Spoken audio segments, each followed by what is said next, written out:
తెలంగాణలో ముఖ్యమంత్రి రేవంత్ రెడ్డికి ఈ మధ్య ఏందో దెబ్బ మీద దెబ్బ తగులుతుందేమో అని నాకు అనుమానం కలుగుతుంది. ఎందుకంటే 2 రోజుల క్రితమే సుప్రీంకోర్టు పార్టీ ఫిరాయించినటువంటి ఎమ్మెల్యేల మీద తొందరగా చర్యలు తీసుకోవాలని చెప్పి జడ్జిమెంట్ ఇచ్చింది. అది మర్చిపోకముందే ఈరోజు ప్రతినిధుల కోర్టు కొండా సురేఖ మీద క్రిమినల్ కేసు పెట్టి ఎంక్వైరీ చేయాలి అని చెప్పి పోలీసులకు ఆర్డర్ ఇచ్చింది. అంటే ఇది ఒక విధంగా ప్రజాస్వామ్యానికి చాలా మంచి శుభపరిణామం అని మనం చెప్పుకోవచ్చు. మనము దాంట్లో పవర్లో ఉంటే ఏదైనా మాట్లాడవచ్చు అనుకునేటువంటి రాజకీయ నాయకులకు ఇది గొడ్డలి పెట్టు. ఎందుకంటే మీకు ఆ క్లిప్పింగ్ చూపిస్తాను, చూడండి కొండా సురేఖ గారు ఏం మాట్లాడారో.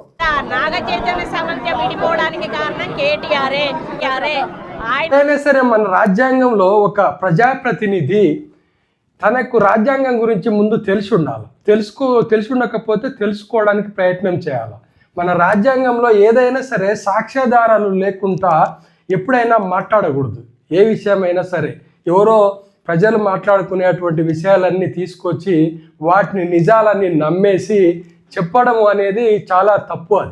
అదే ఇప్పుడు కోర్టు నిర్ధారించింది. ఎందుకంటే కొండా సురేఖ మామూలుగా జనాలలో మనం చిన్నప్పటి నుంచి మనకు ఒక అలవాటు భారతదేశంలో, అంటే మన దేశాన్ని నేను కించపరచడం కాదు కానీ మన దేశంలో ఒక అలవాటు ఉంటుంది. ఎవరైనా ఏదైనా చెప్పితే అది నిజమే అని చెప్పేస్తుంటాం మనం, కానీ మనం చూడం. అది ఎప్పుడైనా సరే చట్టాలకు అది వర్తించదు. చట్టాలు ఏమడుగుతాయంటే సాక్ష్యాలు అడుగుతాయి. ఇప్పుడు కొండా సురేఖ ఏం చెప్పింది? సమంత నాగచైతన్య విడిపోవడానికి కేటీఆర్ కారణం అన్నది. దానికి సాక్ష్యాలు చూపించాలి. ఆమె మినిస్టర్ అంటే ఒక బాధ్యతాయుతమైనటువంటి పదవిలో ఉన్నటువంటి గవర్నమెంట్ ఎంప్లాయీ అని అర్థం. అలా మాట్లాడేటప్పుడు ఏదైనా సరే దానికి సాక్ష్యం ఉండాలి. వాళ్ళు మత్తు మందులకు అలవాటు అయిపోయి, అంటే కేటీఆర్ వాళ్ళని మత్తు మందులకు అలవాటు చేసిండు అనేటువంటిది చెప్పింది. దానికి కూడా మనము సాక్ష్యాలు ఉండాలి.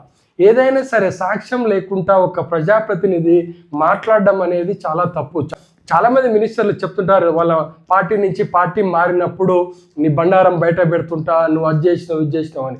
అది కూడా చాలా క్రిమినల్ కేసు యాక్చువల్గా. అది మన దేశంలో ఎవరు వాళ్ళ మీద కేసులు పెట్టడానికి భయపడతారు కాబట్టి వాళ్ళు తప్పించుకుంటున్నారు. కానీ ఎవరైనా ధైర్యం చేసి కేసులు వేస్తే ప్రతి రాజకీయ నాయకుడి మీద మనము కేసులు వేయచ్చు. అంటే ఒక వాగ్దానం చేసి దాన్ని తీర్చకుండా కూడా దాని మీద కూడా కేసులు వేయచ్చు. కానీ చాలా మందికి తెలియదు ఈ విషయాలు.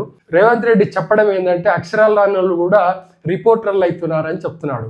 మరి చట్టం తెలియని వాళ్ళు కూడా మినిస్టర్లు ఎలా అవుతున్నారో రేవంత్ రెడ్డి సమాధానం చెప్పాల్సిన అవసరం అయితే ఉంది.